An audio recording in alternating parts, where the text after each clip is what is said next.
Bacteria खत्म हो जाते हैं। नीम तो वो है जो हम लोग दातून करते हैं। नीम तो वो है जब माता हो जाती थी तो हमारी माता बिस्तर के नीचे में नीम की पत्ती डाल देती थी। अरे नीम तो वो है जब कोरोना हुआ तो घर के बाहर में एक बाल्टी रख दी गई, पानी रख दिया गया और उसमें नीम के पत्ते डाल दिए कि बाहर से आएंगे तो पैर धो के आए ताकि कीटाणु अंदर प्रवेश ना करे। अरे नीम तो वो है जो चावल में डाल देते थे ताकि चावल में कीड़े ना आ रहे। अरे नीम तो वो है यदि आप डायबिटीज के हैं तो नीम के पत्ते चबाइए तो आपका डायबिटीज भी कम हो जाएगा। इतना हम नीम का उपयोग किए, इतना हम नीम का गुणगान किए, लेकिन वो जो नीम हमारा था, वो जो नीम हमारा अंग था, वो जो नीम भारतीय ज्ञान परंपरा का विषय वस्तु था, उस नीम को अमेरिका ने जाके पेटेंट करा लिया और अमेरिका ने कहा कि नीम अब हमारा है, नीम भारत का नहीं है। कहने दो मुखारी में यूज करते थे, कहने दो माता में यूज करते थे, कहने दो कोरोना में यूज करते थे, लेकिन हम नीम हमारा है, हमने पेटेंट कर लिया। पेटेंट करने का मतलब अब ये मेरा हो गया, ये मेरी पूंजी हो गई और इसको जो भी उपयोग करेगा उसको परमिशन किससे लेना होगा? मुझसे लेना होगा। अमेरिका इसमें जीत गया और भारत कोर्ट में लड़ाई लड़ा, 15 साल तक लड़ाई लड़ा, लेकिन भारत हार गया क्योंकि हमारे पास डॉक्यूमेंटेशन नहीं था, तो हम ये लड़ाई हार गए। ये हमारी सबसे बड़ी विफलता थी और इसीलिए भारतीय ज्ञान परंपरा हर एक विद्यार्थी तक, हर एक परिवार तक, हर एक व्यक्ति तक पहुंचाना जरूरी है कि हमें भारत को जानना है। राष्ट्रीय शिक्षा नीति तभी आप जान पाएंगे जब आप भारत को जान पाएंगे। भारतीय होने का भाव जिस दिन आ जाएगा, राष्ट्रीय शिक्षा नीति अपने आप आपके पास आ जाएगी। और एक दूसरी चीज है, ये कौन सा है? हल्दी की उबटन लगाए सखियां। शादी में हल्दी के बिना नहीं होती। आपकी सब्जी किसके बिना नहीं बनती? हल्दी के बिना नहीं बनती। एक दिन मैं दाढ़ी बना रहा था, यहाँ कट गया तो अम्मा बोली बेटा ये हल्दी ले ले, लगा ले, क्या हो जाएगा? ब्लड क्लॉटिंग हो जाएगी, खून नहीं रिसेगा। तो हल्दी हमने लगा दिया। तो हल्दी, फिर सर्दी खांसी हुई तो माँ ने कहा गर्म दूध में क्या डाल दो? हल्दी मिला के डाल दो तो सर्दी खांसी ठीक हो जाएगी। हल्दी हमारी अपनी थी, इस पे भी पेटेंट होने लगा। हमने 15 साल की लड़ाई लड़ी और सफलता प्राप्त कर ली और अंततोगत्वा इंटरनेशनल कोर्ट ऑफ जस्टिस में हम ये मुकदमा जीत गए। भारत यहाँ सफल हो गया। नीम में हार गए लेकिन हल्दी में हम, तब जाके भारतीय ज्ञान परंपरा की आवश्यकता है। इसलिए आवश्यकता है कि कल जाके लोगों को हम ये बता सकें कि हमारा बेर जो है वो भी हमारे लिए कितना जरूरी है। और आज आते समय कटघोरा में सड़क के किनारे जामुन बिक रहा था, मैंने जामुन लिया और जामुन खाया इसलिए कि जामुन को कहते हैं पाचन क्रिया को बहुत बढ़िया करता है। जामुन जो है वो डायबिटीज के लिए औषधि का काम करता है। उस जामुन पे भी कहीं पेटेंट ना हो जाए, इसलिए जामुन के बारे में भी विद्यार्थियों को और लोगों को बताना बहुत आवश्यक है और इसीलिए भारतीय ज्ञान परंपरा आवश्यक है। और यही बात है, इसीलिए हम भारतीय ज्ञान परंपरा को इसको छोड़ देता हूं। एक और भारतीय ज्ञान परंपरा, ये जो हमारे बच्चे बैठे हुए हैं ये सारे हमारे जेन ज़ी लर्नर हैं। जेन ज़ी लर्नर वो हैं जो आज फर्स्ट सेमेस्टर सेकंड सेमेस्टर में आए हैं और इसके बाद जो आने वाले हैं वो जेन अल्फा लर्नर्स हैं जो अभी स्कूलों में हैं। वो जिस दिन आ जाएंगे जेन ज़ी लर्नर और जेन अल्फा लर्नर, और वो सारे के सारे लर्नर जो हैं वो किसके लर्नर होंगे? मोबाइल के लर्नर होंगे। उस समय में हम उनको भारतीय ज्ञान परंपरा कैसे बताएं? जो जीन्स पहन के खेतों में जाता है, हल नहीं चला पाता है, कृषक का पुत्र है लेकिन न निदाई जानता है, न गुड़ाई जानता है, न रोपाई जानता है, उसका जीन्स उतरवा के उससे खेतों में काम कैसे कराया जाए, ये भी बहुत आवश्यक है। तो इसीलिए हमें ये सब जानने के लिए भारतीय ज्ञान परंपरा को लोगों में स्थापित करने की आवश्यकता है और यही काम हमारे किसने किया? हेमचंद मांझी ने किया, जो कि नारायणपुर के अंदर के इलाकों में जाके आयुर्वेद के माध्यम से सारे बीमारियों का इलाज करते करते आज कैंसर की बीमारी जो कि टाटा में नहीं होती, टाटा मेमोरियल में नहीं होती, उसका भी इलाज कौन कर रहे हैं? हेमचंद मांझी कर रहे हैं। और इसलिए भारत सरकार ने इन्हें पद्मश्री की उपाधि देकर नवाजा। ये हमारे कहां की है? छत्तीसगढ़। फिर ये दूसरा स्तंभ, ये बता सकते हैं कहां का स्तंभ है? ये स्तंभ है जिसके बगल में एक बड़ी मीनार है। उस मीनार को कुतुबुद्दीन ऐबक ने बनवाना प्रारंभ किया, लेकिन वो उससे नहीं बना, दूसरे राजा ने उसको समाप्त करवाया। कौन सा? कुतुब मीनार। उसके बगल में एक लौह स्तंभ है। जो न जाने कितने बारिश, कितनी धूप, कितनी गर्मी को सह के भी इसमें आज तक क्या नहीं लगा, जंग नहीं लगा। ये भारतीय ज्ञान परंपरा का सबसे बड़ा उदाहरण है। और इसका दूसरा उदाहरण देखना चाहते हैं तो आप बस्तर जाते समय रास्ते में जाइए, आपको एक गांव पड़ता है जिसका नाम है फरस गांव। जैसे आप केशकाल की घाटी क्रॉस करते हैं, फरस गांव पड़ता है। तो मैंने लोगों से पूछा फरस गांव कैसे पड़ा, बहुत लोग नहीं बता पाए। एक व्यक्ति ने बताया कि परशुराम का फरसा यहाँ गिरा था, क्योंकि फरसा गिरा था इसलिए ये नाम क्या हो गया, फरस गांव हो गया। और परशुराम का फरसा मतलब किसका बना होगा, लोहे का, इसलिए पूरे बस्तर में लोहा पाया जाता है। बस्तर में लोहे का उत्खनन इतना हुआ कि जापान ने स्वतंत्रता के बाद से लेके अभी कुछ 10 साल पहले तक इतना लोहा यहाँ से लेके गए, और जापान उस पूरे लोहे को अपने यहाँ के समुद्र में डाल के रखा है कि आगे हमें जरूरत पड़ेगी तो वो लोहा हमारा हो जाएगा। हम तब तक नहीं चेते थे, पिछले 10 साल में हम चेते, और उसके बाद हमने उस लोहा का निर्यात पूरे तरीके से बंद कर दिया। और वो लोहा ऐसा लोहा है, और इसलिए छत्तीसगढ़ के जो आभूषण लोग पहनते हैं वो सोने के नहीं होते बल्कि चांदी के होते हैं, क्योंकि लोहा बस्तर से एक्सपोर्ट होता था और उतनी ही मात्रा में चांदी इंपोर्ट होती थी। इसलिए छत्तीसगढ़ के सारे आभूषण किसके बनते हैं, चांदी के। चाहे आप यहाँ पहन लीजिए, चाहे यहाँ पहन लीजिए, चाहे आप यहाँ वो सिक्के का माला पहन लीजिए, या कमर में पहन लीजिए, या नीचे में पायल पहन लीजिए, सब किसके होंगे। और चांदी इतनी मात्रा में क्यों थी, क्योंकि उतनी मात्रा में हम लोहा भेजते थे और उतनी मात्रा में हमें क्या प्राप्त होती थी, चांदी। इसलिए छत्तीसगढ़ बड़ा समृद्ध राज्य है हमारा। एक और पिलर, ये जो है ये पत्थर का बना हुआ पिलर है। और इस पिलर के यदि नीचे में आप यहाँ पर देखें, यहाँ पर मैं आपको दिखाने की कोशिश करता हूँ, ये यहाँ पर इस जगह पे जो छेद है, यहाँ से रुमाल बाहर निकाल लीजिए आप, उस तरफ से रुमाल निकल जाएगा, मतलब वो कैसा है, अधर में है। कौन सा गुरुत्वाकर्षण की शक्ति इस पत्थर में है कि वो अभी तक वैसी का वैसी है। ये कर्नाटक के बेलूर में है, चन्नकेश्वर मंदिर के अंदर में है। ये होयसल राजाओं की राजधानी हुआ करती थी बेलूर, वहां का ये किसका स्तंभ है, पत्थर का स्तंभ है, और उसके बगल वाला लोहे का स्तंभ। ये भारतीय ज्ञान परंपरा की अद्भुत निशानी है। फिर मैं तीसरा लेके आता हूं, ये जो नीचे का मंदिर दिखाई दे रहा है, ये छत्तीसगढ़ के बारसूर का मंदिर है। इस मंदिर का नाम है मामा भाचा मंदिर। राजा ने मामा भाचा को कहा कि एक दिन में मंदिर बनाना है, मामा भाचा ने मिलकर एक दिन में पूरा मंदिर बना दिया, इसलिए मामा भाचा के नाम से ये मंदिर फेमस है। ये मामा भाचा मंदिर यहाँ पर है। फिर उसके बगल वाला जो है, ये दुनिया का सबसे बड़ा सन डायल है, जो कि जयपुर में है।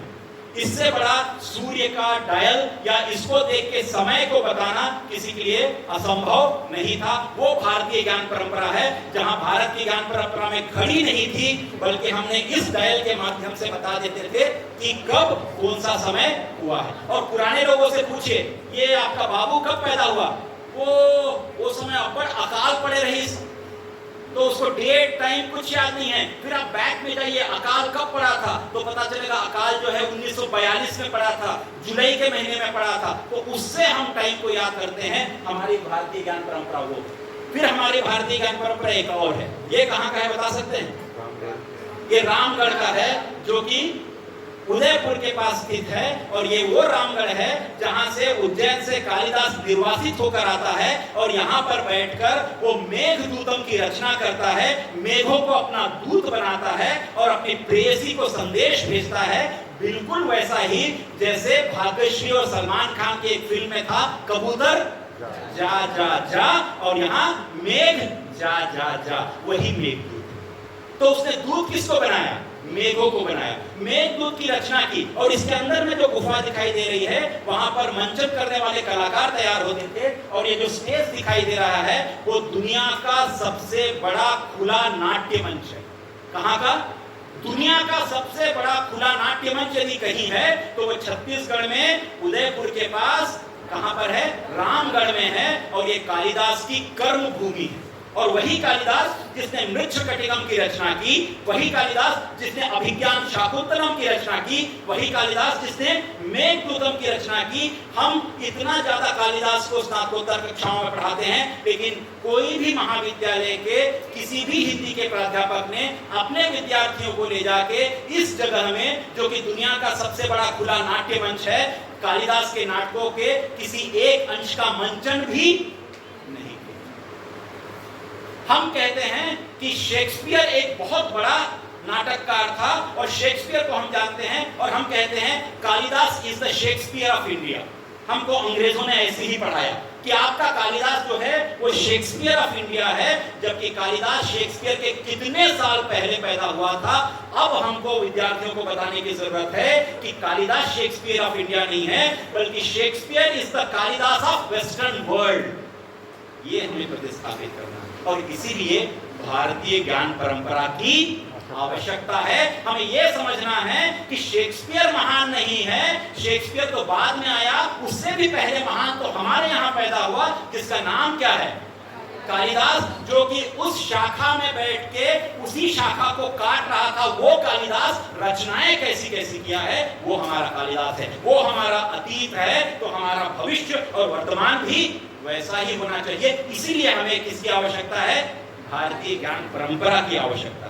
और ये हमारे वो सारे ऋषि मुनि हैं जो भारतीय ज्ञान परंपरा के वाहक रहे हैं। और एक मार्क ट्वेन है, मार्क ट्वेन ये कहता है, India is the cradle of human race, it's the birth place of human speech, it's the mother of history, grandmother of legend, great grandmother of tradition. Mark Twain विदेश से आता है और किसकी बखान कर रहा है? लगातार भारत की बखान कर रहा है। पहली बार बोली यदि बोली गई तो कहां बोली गई?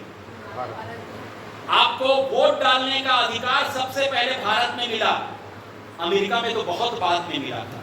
सभ्यता की शुरुआत भारत में पहली हुई, तब तक तो विदेशों में लोग जैसे जन्मते थे उसी वेश में रहते थे। भारत में सभ्यता सबसे पहले प्रारंभ हुई थी। इसलिए सारी सभ्यताएं जो प्रारंभ होती हैं वो कहां प्रारंभ होती हैं? नदियों के किनारे प्रारंभ होती हैं। इसलिए हमारी सभ्यता कौन सी है? सिंधु घाटी सभ्यता। एक और सभ्यता है नील नदी सभ्यता, वो नील नदी के किनारे। तो सभ्यताओं का विकास किससे होता है?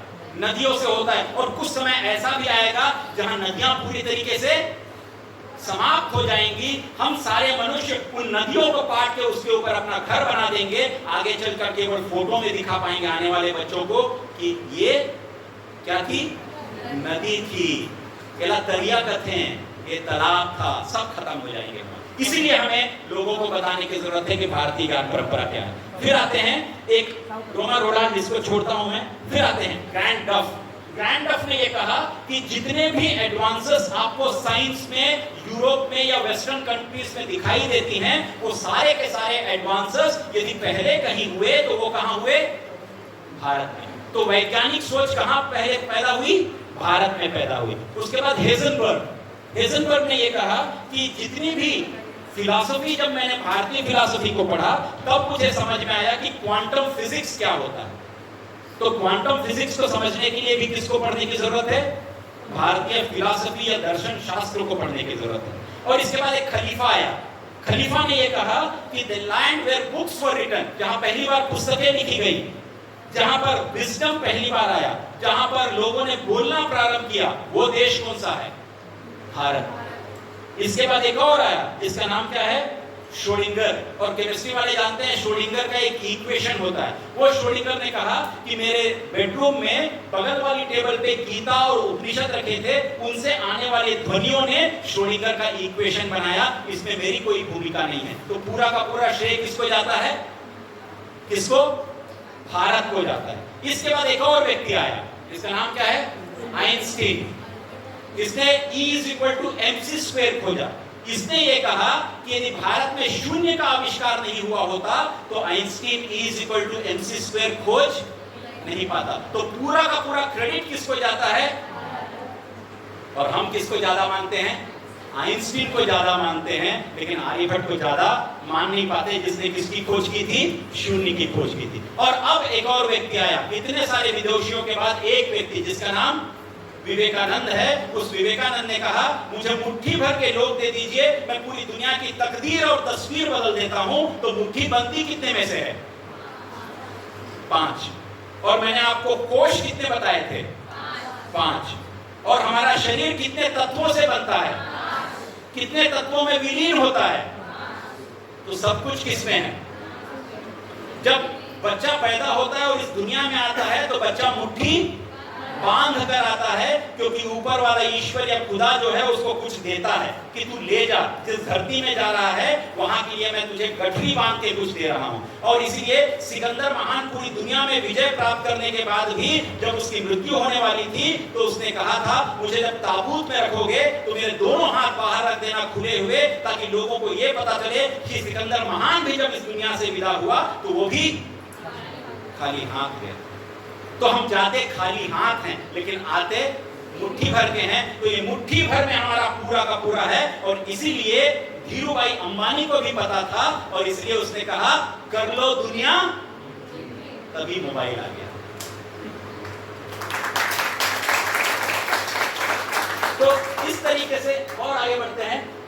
प्रधानमंत्री जी नरेंद्र मोदी जी ने कहा था राष्ट्रीय शिक्षा नीति के बारे में कि अभी तक की शिक्षा नीति हमें यह बताती है व्हाट टू थिंक, क्या सोचा जाए, लेकिन राष्ट्रीय शिक्षा नीति बताती है कैसे सोचा जाए, कैसे किया जाए। वो कैसे, जब आपके दिमाग पे कैसे आ जाएगा तो आपका दिमाग फंक्शन करने लगेगा। तो इसीलिए हमें 3 चीजों की आवश्यकता है। कौन कौन सी? एक बार पढ़िए। एनरिच द माइंड, दूसरा वार्म द हार्ट, और तीसरा awaken the spirit. Enrich the mind मतलब दिमाग को आपको एनरिच करना है। किससे होगा? नॉलेज से। आपको अपने हार्ट को वार्म करना है तो किससे होगा? फीलिंग से। और तीसरा कौन सा है? Awaken the spirit. ये किससे होगा? चेतना से। चेतना मतलब कॉन्शियसनेस से होगा। और इसीलिए कॉन्सेप्ट ऑफ करिकुलम, अब हम सिलेबस नहीं कहते राष्ट्रीय शिक्षा नीति में, क्या कहते हैं? करिकुलम कहते हैं। करिकुलम क्या है? करिकुलम ये जो टीचर्स बैठे हैं इनके हाथ में एक टूल है। जैसे मेरे हाथ में ये क्या है? टूल है। इससे मैं स्लाइड को आगे पीछे करता हूं। क्लासरूम में चाक जो है वो क्या होता है? टूल। आपके हाथ में कलम जो होता है वो टूल। ये जो रिकॉर्ड कर रहे हैं ये मोबाइल भी उनके हाथ में टूल। तो करिकुलम टीचर के हाथ में क्या है? टूल है। क्या करने के लिए? To mould his material. Material कौन है? स्टूडेंट। उनको क्या करना? मोल्ड करना। किस तरीके से? According to the ideal. मुझे क्या बनना है उस हिसाब से मोल्ड करना। और मोल्ड कहाँ करना? स्टूडियो में करना। स्टूडियो किसको कहते हैं? आपका क्लासरूम, जहाँ की टूटी फूटी कुर्सी हो, जहाँ पर जो ग्रीन बोर्ड और ब्लैक बोर्ड है वहाँ चाक घिस जाता हो, वही स्टूडियो है। और वहाँ पर किसी अच्छे टीचर को आप दे दीजिए पुराना सड़ा गला सिलेबस, वो टीचर उस सिलेबस को अपने आप क्या बना देगा? बहुत बढ़िया बना देगा। और कितना भी अच्छा सिलेबस दे दीजिए एक टीचर, और सर कैसे हैं? बस यार ठीक है। सर कैसे चल रही? तो सर वही है भाई। उस टीचर को कितना भी अच्छा सिलेबस दे दीजिए, करिकुलम दे दीजिए, वो जितना भी अच्छा करिकुलम होगा वो औंधे मुंह गिर जाएगा। तो इसीलिए टीचर को कैसा होना चाहिए? वाइब्रेंट होना चाहिए, डायनामिक होना चाहिए, इनोवेटिव होना चाहिए, क्रिएटिव होना चाहिए, फुल ऑफ एनर्जी होना चाहिए, तब जाके वो टीचर है। और यदि उसमें वो है तो विद्यार्थियों में भी वो अपने आप संप्रेषित होगा। आप किसी एनर्जाइज्ड पर्सन के साथ रहेंगे तो आप में भी एनर्जी आने लग जाएगी। और किसी ऐसे के साथ रहेंगे, और क्या हाल चाल है? ठीक है यार, नमस्ते सर। नमस्ते सर, अरे नमस्ते, और कैसे हो? तो लगेगा अरे सर ये तो बहुत बढ़िया है। तो हमें वो एनर्जी चाहिए। तो हमें वो एनर्जी कैसे आएगी? जब हम विद्यार्थियों को एनरिच करेंगे, इंस्पायर करेंगे, और क्या करेंगे? एम्पावर करेंगे, सशक्त करेंगे। शिक्षा एक माध्यम है जिससे हम लोगों को क्या कर सकते हैं? सशक्त कर सकते हैं। और राष्ट्रीय शिक्षा नीति हम सारे लोगों को सशक्त बनाने के लिए आई है। और भारतीय ज्ञान परंपरा के आधार पर हम एक सशक्त, समृद्ध और सुदृढ़ भारत की परिकल्पना को साकार करते हैं, ताकि 2047 तक हमारा भारत कौन सा भारत बन जाए? विकसित भारत बन जाए। जब से मैं पैदा हुआ मुझे पता चला भारत जो है विकासशील है। मैं इतने साल का होने के बाद भी भारत क्या है? विकासशील है। ये विकसित कब बनेगा? तो इसलिए प्रधानमंत्री नरेंद्र मोदी जी ने हमें टारगेट दिया 2047, तब जाके हम पूरे आजादी के कितने वर्ष मनाएंगे? 100 वर्ष मनाएंगे। 100वें वर्ष में भारत विकसित भारत होना चाहिए, ये हमारी परिकल्पना है। जिस राष्ट्र के ऊपर 2 बॉम्ब गिरे, हिरोशिमा और नागासाकी पूरे तरीके से नेस्त नाबूद हो गया। वो देश फिर खड़ा हुआ, आगे बढ़ गया। जब वो देश इतना आगे बढ़ सकता है तो हम क्यों नहीं बढ़ सकते? इसीलिए हमारे अंदर भारतीय होने का भाव जागृत करने की आवश्यकता है। इसको भी मैं छोड़ता हूं, ये भी छोड़ देता हूं।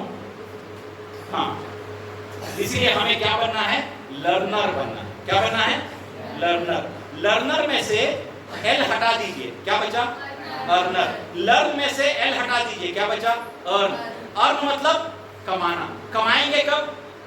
जब आप लर्न करेंगे। इसलिए लर्न करना आवश्यक किसके लिए है? अर्न करने के लिए। अरे वो तो खूब पैसा कमा रहा है। अरे पैसा कमाने के पहले उसने क्या किया था? लर्न तो किया था ना, तभी तो जाके वो क्या कर पा रहा है?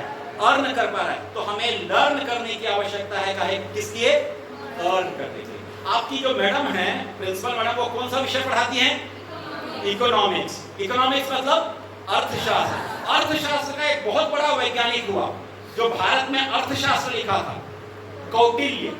वो कौटिल्य वो था जो भारत निर्माण के लिए निकला था। एक सड़क में खेलता हुआ बच्चा, ग्रामीण बच्चा उसको दिखाई दिया। उसमें नव भारत की परिकल्पना को साकार करने वाला चेहरा दिखाई दिया और उसने उस बच्चे को लिया और कहा, माता पिता इस बच्चे को मुझे दे दो, मैं इससे नवीन भारत का निर्माण करूंगा। और वही बच्चा क्या बन गया? चंद्रगुप्त मौर्य बन गया, जिसने पूरे नंद वंश का नष्ट किया और नए भारत का निर्माण किया। हमें उस कौटिल्य की और वैसे ही चंद्रगुप्त की आवश्यकता राष्ट्रीय शिक्षा नीति के माध्यम से है। चंद्रगुप्त और कौटिल्य एक सिक्के के दो पहलू हैं। यदि दो पहलू नहीं होंगे तो चंद्रगुप्त नहीं होता, तो कौटिल्य नहीं होता, और चाणक्य नहीं होता तो चंद्रगुप्त भी नहीं होता। और वही कौटिल्य का एक 6 मंत्र है। 6 मंत्र में कौटिल्य ये कहता है कि किसी भी देश को विकसित देश बनाने के लिए आपको सबसे पहले क्या चाहिए? लीडरशिप। और भारत विश्व गुरु था, मतलब हम सब के अंदर में एक लीडर रहता है। लीडर कौन है? उसको हिंदी में देखिए, जो लीड करता है बिना डर का वही, हिंदी अंग्रेजी दोनों मिला दीजिए।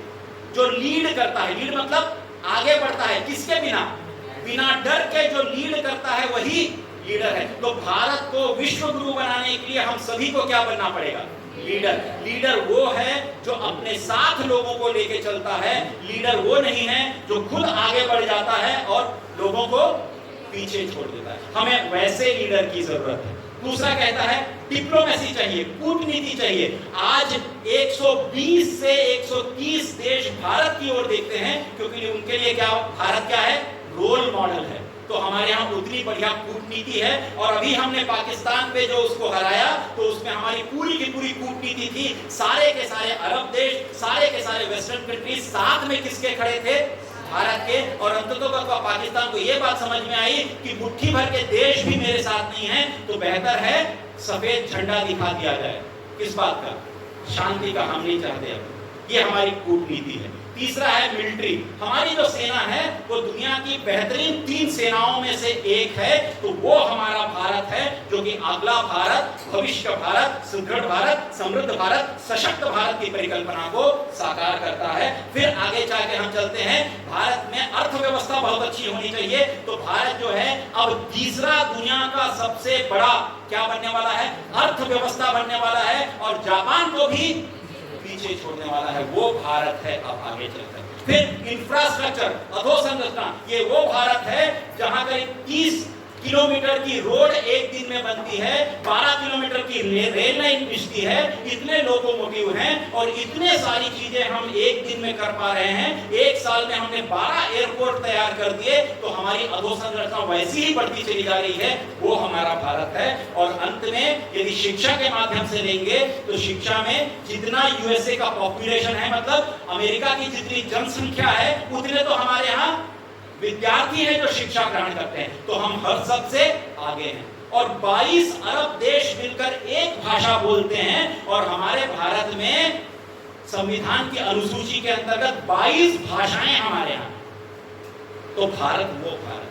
आप सभी को अपने भारत होने पर और अपने भारतीय होने पर क्या होना चाहिए? गर्व होना चाहिए। और इस भारत के लिए आपके दोनों हाथ मिलने चाहिए। और दोनों हाथ मिलकर जो आवाज निकलेगी वो अंत तक, कोने तक के देश में जानी चाहिए। और इसीलिए आपको अपने लिए और भारत के लिए एक बार जोर से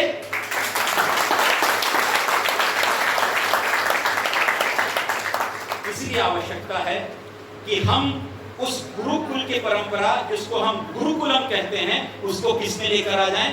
करिकुलम में लेकर आ जाए। जिस दिन गुरुकुलम की परंपरा हमारे करिकुलम में आ जाएगी, भारत अपने आप एक समर्थ राष्ट्र और विकसित भारत की ओर आगे बढ़ेगा। और इसलिए भारतीय ज्ञान परंपरा में बहुत आवश्यक तत्व क्या है? एक बहुत बड़ा परिवर्तन की आवश्यकता थी, और ये परिवर्तन किसके माध्यम से आ सकता है?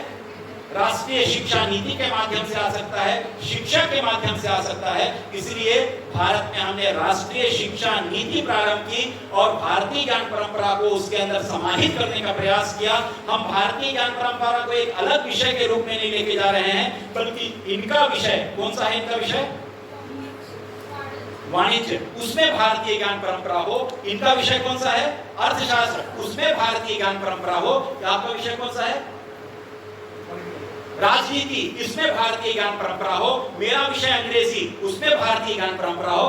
आपका विषय भूगोल, उसमें भारतीय ज्ञान परंपरा हो। ये हमें लगाने की जरूरत है ताकि विद्यार्थियों को बता सके कि आपके आसपास में क्या है। यदि मैं विद्यार्थियों से भूगोल में पूछता हूं कि भारत के पूर्व में कौन सा समुद्र है या कौन सा सागर है, नहीं बता पाते।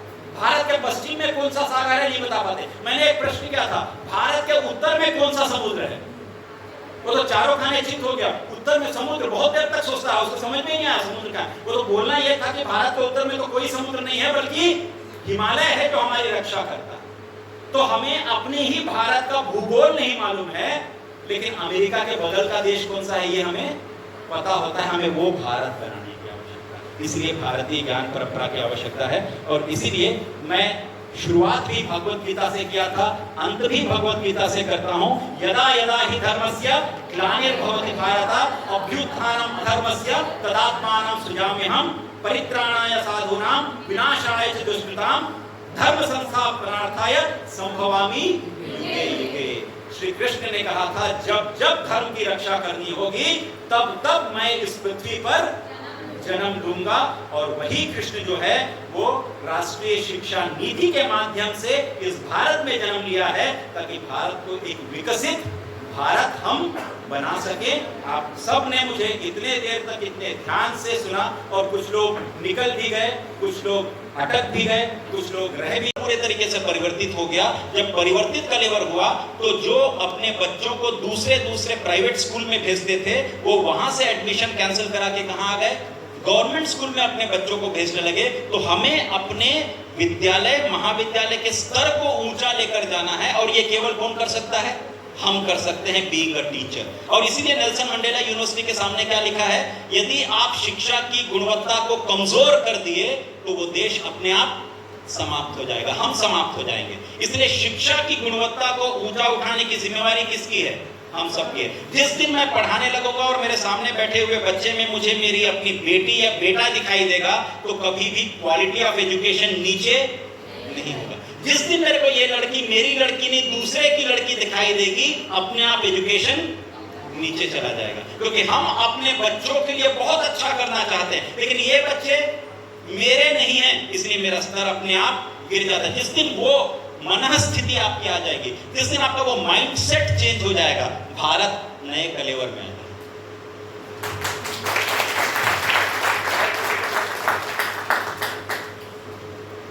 आप ही आ जाओ यहाँ।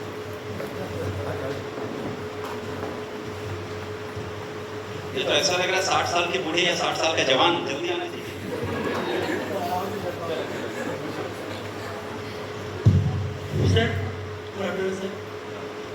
सर हाँ, मैं ये जानना चाहता हूँ कि जो हमारा ट्रेडिशनल नॉलेज है, जो एंशिएंट नॉलेज सिस्टम है, क्या इसको इंस्टीट्यूशन में ग्रेजुअली अपनाने की ज़रूरत है या मॉडर्न एजुकेशन से इसको इंटीग्रेट करने की ज़रूरत है?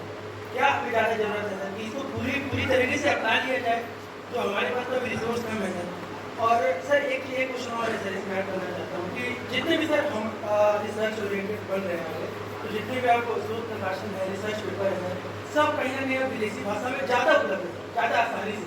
और कहीं ना कहीं ये इंडियन जो हमारे सर, इसका हम सम्मान करते हैं, लेकिन हम रिसोर्सेज नहीं पा पाते सर। जैसे पिछले बार बात हुआ कि चिकित्सा में हम लोग मेडिकल में आना चाहते हैं, हिंदी मीडियम कोई स्टेट लाना चाह रहा था सर, लेकिन वो हम क्यों नहीं ला पा रहे? क्योंकि सर उससे रिलेटेड जितने भी प्रिस्क्रिप्ट है या जितने भी क्या बोलते हैं पेपर्स है, बुक्स है, वो सर ज़्यादातर वेस्टर्न या इंग्लिश में बोल सकते हैं हम लोग, ये सब चीज़ इंग्लिश में ही उपलब्ध है सर।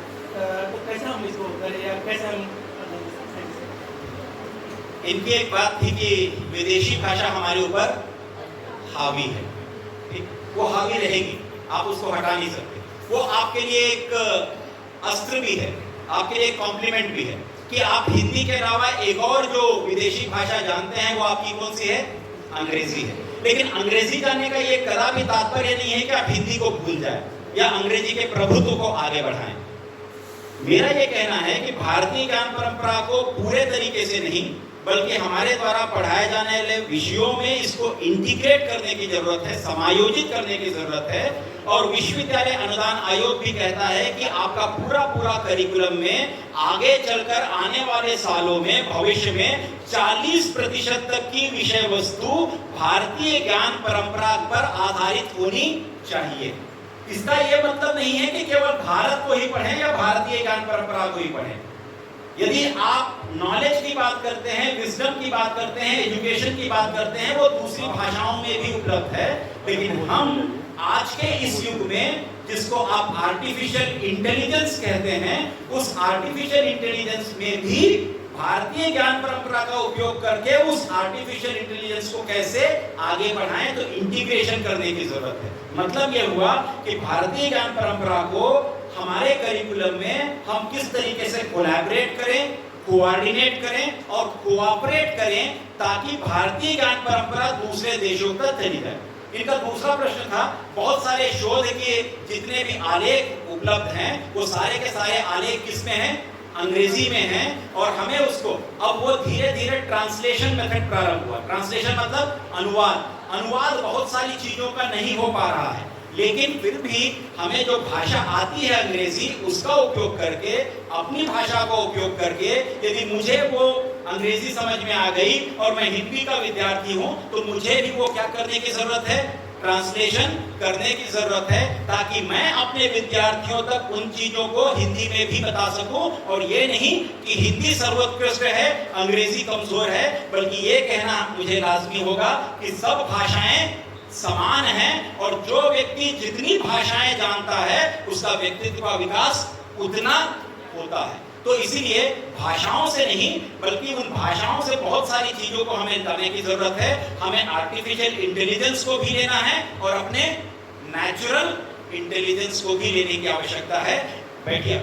एक क्लासरूम था जिसमें एक टीचर ने विद्यार्थियों से कहा कि right 7 wonders of the world. क्या कहा? 7 वंडर्स ऑफ द वर्ल्ड, दुनिया के 7 आश्चर्य लिखे।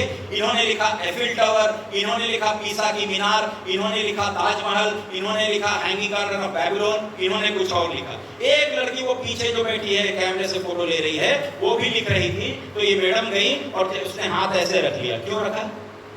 ताकि टीचर देख ना पाए। टीचर ने फिर उठाया, फिर उसने हाथ ऐसा रख लिया। टीचर ने देखा कुछ गड़बड़ लिखी है। टीचर उसको बुलाए, कहाँ ले आए? सामने में, और उससे कहा पढ़ो। तो उसने कहा पहले दूसरे से पढ़वा दीजिए मैम। तो इनसे पूछा क्या लिखे हो? इन्होंने कहा पीसा की मीनार। सबने क्या किया? इन्होंने कहा एफिल टावर, सबने। इन्होंने कहा ग्रेट वॉल ऑफ चाइना, तो सबने ताली बजाई। अब उस लड़की की बारी थी, तुम पढ़ो। तो उसने कहा नोज। क्या लिखा? नोज। फिर दूसरा पूछा तो उसने कहा आईज। फिर तीसरा पूछा उसने कहा ईयर्स। चौथा पूछा उसने कहा टंग। पांचवा पूछा उसने कहा स्किन। सारे लोग क्या करने लगे? हंसने लगे। सब हंसने लगे। तो उसने टीचर से पूछा मैम आपने क्या कहा था? तो मैम ने क्या कहा था? Right 7 wonders of the world. उस बच्ची ने कहा आपने 7 वंडर्स ऑफ द वर्ल्ड नहीं कहा था, आपने ये नहीं कहा था कौन से वंडर्स हैं। इन लोगों ने जो लिखा है वो मैन मेड वंडर्स हैं और मैंने जो लिखा है वो गॉड क्रिएटेड वंडर्स हैं।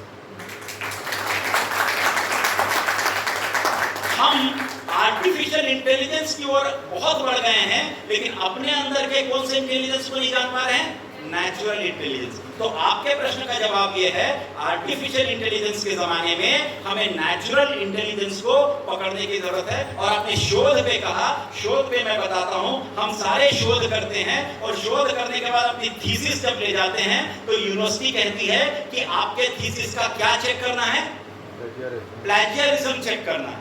प्लेजियरिज्म मतलब कहीं से आपने कॉपी तो करके पेस्ट तो नहीं कर दिया है, क्योंकि आजकल हम माहिर हो गए हैं क्या करने में, CNP मतलब कॉपी एंड पेस्ट। तो वो प्लेजियरिज्म का सॉफ्टवेयर पकड़ लेगा कि कहां कहां आपने कॉपी किया है। आप ये सोचिए हमारी नैतिकता कितने हद तक नीचे गिर गई है कि हमारे अंदर के मूल्य को पकड़ने के लिए एक सॉफ्टवेयर आ गया। मतलब आपने मूल्य अपना इतना गिरा लिया है कि एक सॉफ्टवेयर आपके मूल्य को आपके सामने आपको आईना दिखाता है, कहता है कि भाई तू तो अपना कुछ भी नहीं दिखा है, तू तो पूरा का पूरा क्या कर दिया है, कॉपी पेस्ट कर दिया। तो हमें अपने नेचुरल इंटेलिजेंस को बढ़ाने की जरूरत है। इसलिए मैंने कहा था हमें अपने एथिक्स बढ़ाने की जरूरत है, अपने मूल्य को बढ़ाने की जरूरत है। और जिस दिन मूल्य स्थापित हो जाएगा अपने आप शिक्षा व्यवस्था बेहतर हो जाएगी। और दूसरा चीज ये भी है कि हेल्थ से भी रिलेटेड है कि खेलते नहीं है अभी बाहर, एकदम उनका मतलब फिजिकल एक्टिविटी एकदम नहीं होता, तो उससे क्या होता है कि कुछ भी मतलब बाहर का वर्क कराएंगे तो बिल्कुल नहीं कर पाते।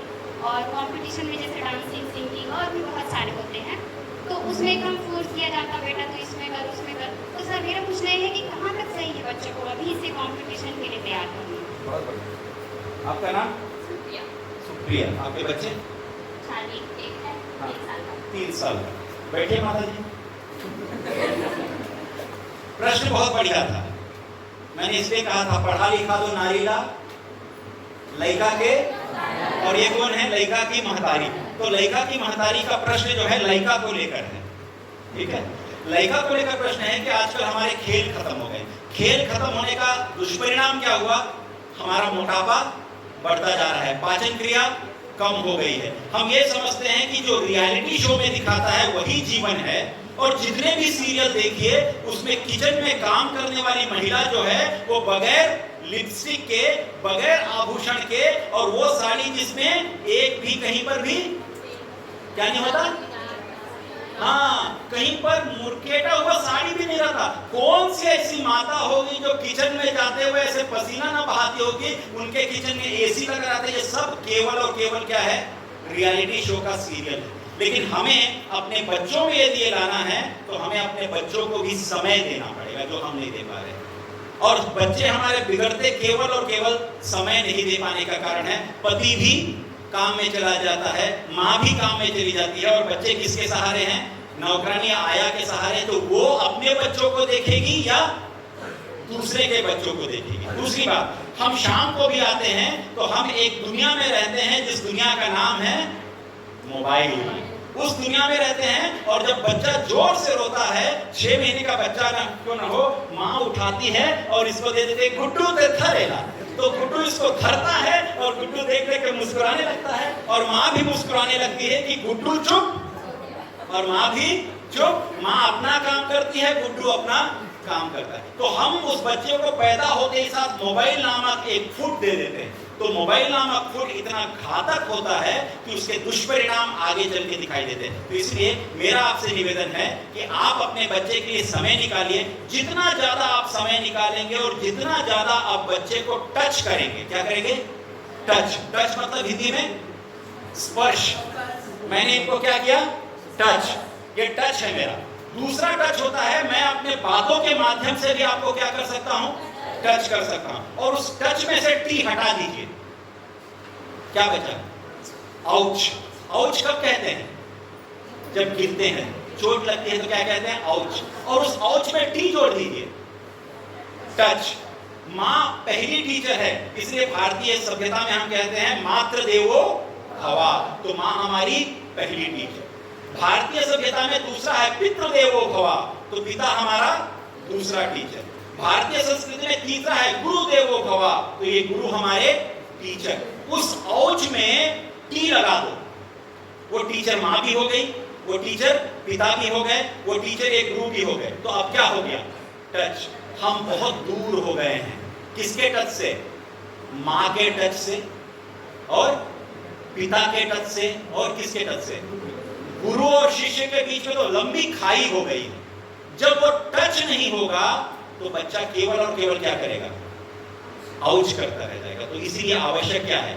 टच। और टच में टी क्या था? टीचर। कौन पहली टीचर? कौन दूसरा टीचर? कौन तीसरा टीचर? आज के जमाने में वो टीचर न तो माँ है, न तो पिता है, न तो टीचर है, बल्कि आज वो टी हो गया है टेक्नोलॉजी देवो भव। वो मोबाइल टीचर हो गया है हमारा। तो हमें उस मोबाइल के टच से टीचर का टच, पिता का टच और माँ का टच जिस दिन आ जाएगा, वो बच्चा अपने आपका बच्चा बहुत रोता है, किसी के भी हाथ में दीजिए बच्चा चुप नहीं होता, और जैसे ही माँ का स्पर्श होता है बच्चा रोना बंद कर देता है। वही माँ का टच है जिससे हम बहुत दूर होते जा रहे हैं। वो देते जाइए, आपका बच्चा समृद्ध और खुशहाल भारत का निर्माण करेगा।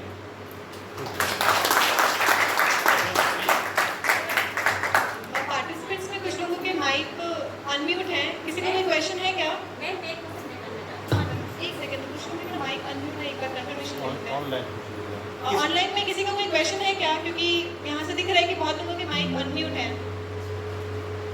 ऑनलाइन के पार्टिसिपेंट किसी का कोई क्वेश्चन है? ऑनलाइन के पार्टिसिपेंट से किसी का कोई क्वेश्चन है? आवाज नहीं है। हेलो सर, मैं आज के लेक्चर के बारे में कोई क्वेश्चन नहीं है, छोटा सा कॉमन सा क्वेश्चन है।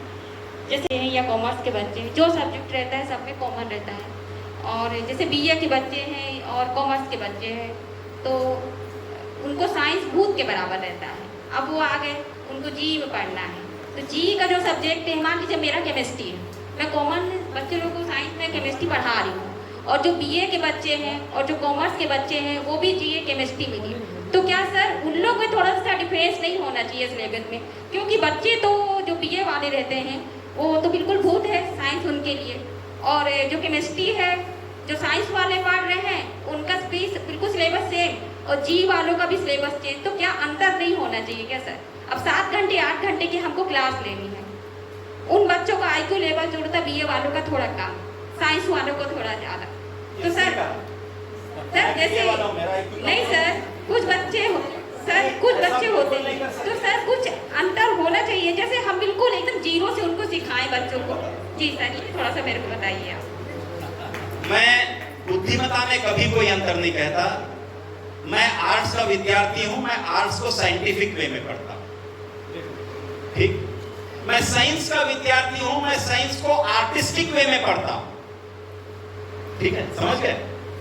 मैं आर्ट्स का हूं लेकिन आर्ट्स को साइंटिफिक वे में पढ़ता हूं, और मैं साइंस का विद्यार्थी हूं, साइंस को आर्टिस्टिक वे में पढ़ता हूं। मैं कॉमर्स का विद्यार्थी हूं, कॉमर्स को साइंटिफिकली आर्टिस्टिक वे में पढ़ता हूं। ये मेरे पढ़ने का तरीका। मैं आर्ट्स किया इसलिए कमजोर नहीं हुआ,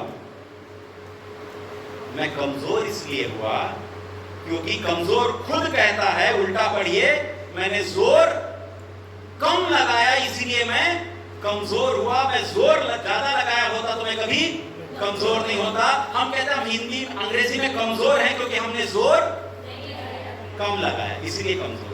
तो कमजोर खुद कहता है मैंने जोर कम लगाया। अब दूसरा प्रश्न कि केमिस्ट्री को जी के रूप में आप यदि आर्ट्स और साइंस के स्टूडेंट्स को दे देते हैं तो वो कैसे पढ़ेंगे? यही टीचर के लिए सबसे बड़ी चुनौती है कि वो उस विषय को उस स्तर तक ले जाके उस विद्यार्थी को इस स्तर से लेके इस स्तर तक लेकर आए। ये हमारे लिए सबसे बड़ी चुनौती है। तो इसके लिए हमें उन तक जूझना पड़ेगा। इसीलिए हमने राष्ट्रीय शिक्षा नीति जब लागू की तो हमने डिसिप्लिन स्पेसिफिक कोर्स बराबर जीई कर दिया। इसलिए आर्ट्स का विद्यार्थी भी वो डीएससी का जो केमिस्ट्री है उसको आर्ट्स और कॉमर्स का भी विद्यार्थी बराबर में पढ़ता है। अब मैं बता रहा हूं क्यों किया। यदि हम नहीं करते, हम यदि केमिस्ट्री के सिलेबस को जीई के विद्यार्थी के हिसाब से और थोड़ा उसका लेवल को कम करके कर देते तो इनका पीरियड उनके लिए जीई का और क्या होता, बढ़ जाता। कितने पीरियड पढ़ाते, 24 घंटा ये पढ़ाते ही रहते, तो इनका जीई के लिए हर पीरियड अलग हो जाता। बीएससी का पीरियड अलग हो जाता, तो ऐसे कॉमर्स का ये केमिस्ट्री अलग लेती, आर्ट्स का केमिस्ट्री अलग लेती, साइंस का केमिस्ट्री अलग लेती। और आज क्या हुआ है कि जहां डीएससी वाले बैठते हैं वहीं पर कॉमर्स वाले भी हैं, वहीं पर साइंस वाले भी। इस पर भी हम विचार कर रहे हैं क्या हम ऐसा करें, और यदि हम ऐसा कर देते हैं तो सिंगल स्टाफ वाला जो कॉलेज में ये मैडम पढ़ा रही हैं, इनके लिए कितनी बड़ी समस्या आ जाएगी, ये भी सोचिए। तो हमें टीचर को भी देखना है और हमें विद्यार्थियों को भी देखना है, इसलिए ये अभी प्रयास चल रहा है। ये तो अभी अंगड़ाई है, आगे और लड़ाई है। ये तो पहला साल है हमारा निकला है, आगे और परिवर्तन होता जाएगा, बहुत सारे परिवर्तन आएंगे। आप लोगों से भी सुझाव लेंगे, तो आप भी बताइएगा कि क्या जी बराबर डीएससी करें, या जी बराबर डीएससी ना करके जी को अलग से करें, तो आपके पास जो बोझ आएगा उसको आप कैसे कर पाएंगे, ये भी एक बड़ा सा यक्ष प्रश्न है। तो इस पर भी हम समाधान खोजेंगे, ठीक है।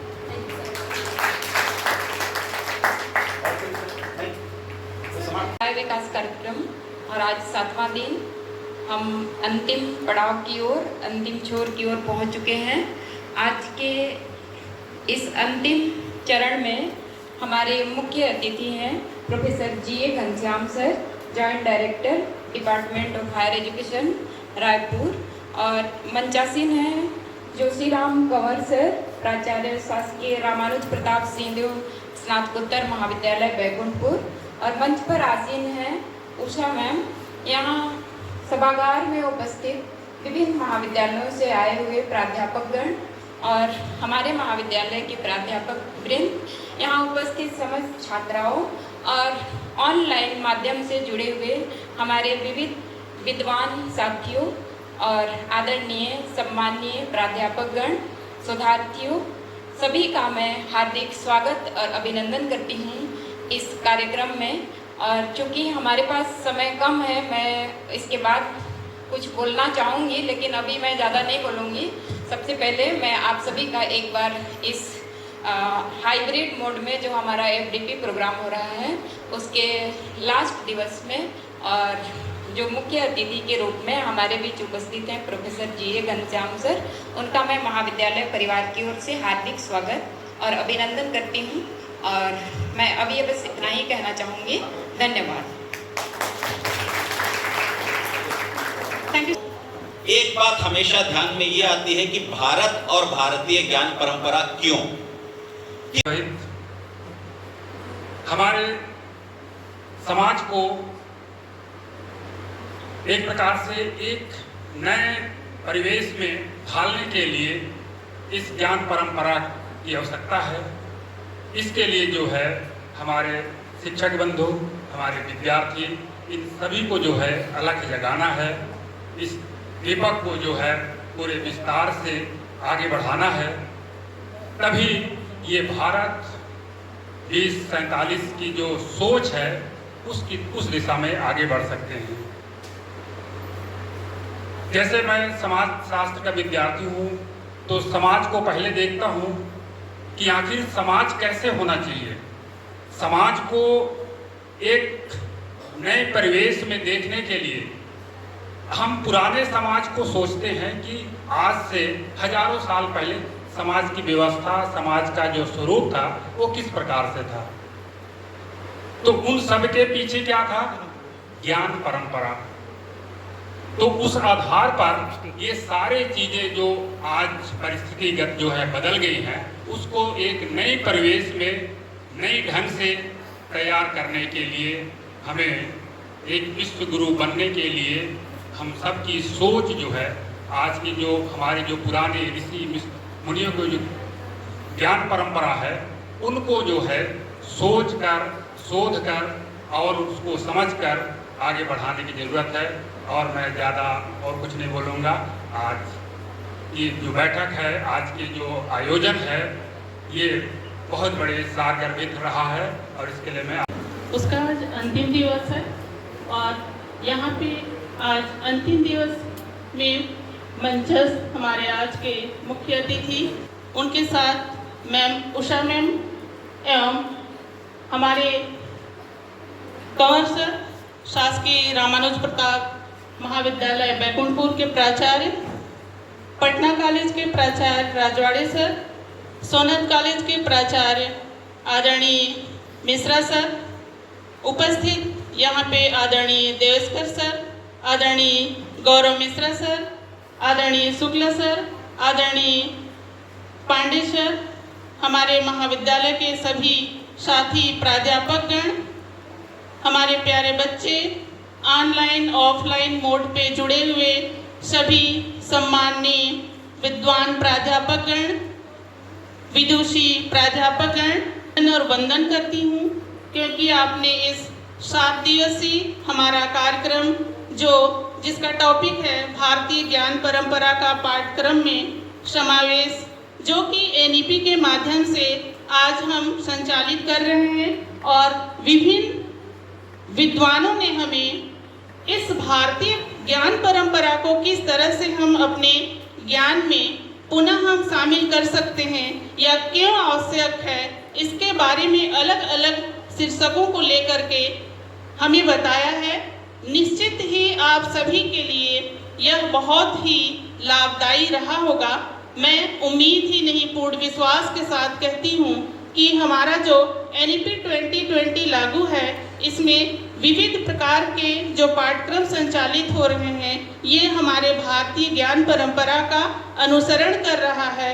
हम शिक्षकों को आवश्यक है कि उस ज्ञान परंपरा से जोड़ करके हमें इस एनईपी को आगे संचालित करें, बच्चों को हम सिखाएं, ताकि हम पुनः विश्व गुरु के दर्जे पे शामिल हो सकें। विभिन्न विद्वानों ने आपको अवगत कराया है कि हमारे भारत देश को विश्व गुरु क्यों कहा जाता था, क्योंकि विविध चीज़ों का आविष्कार भारत से हुआ है। और हमारे विद्वानों ने ये भी बताया कि किस तरह से हमारा भारत देश एक सोने की चिड़िया थी और उस सोने के चिड़िया को पुनः हम सोने की चिड़िया के रूप में हम बना सकते हैं।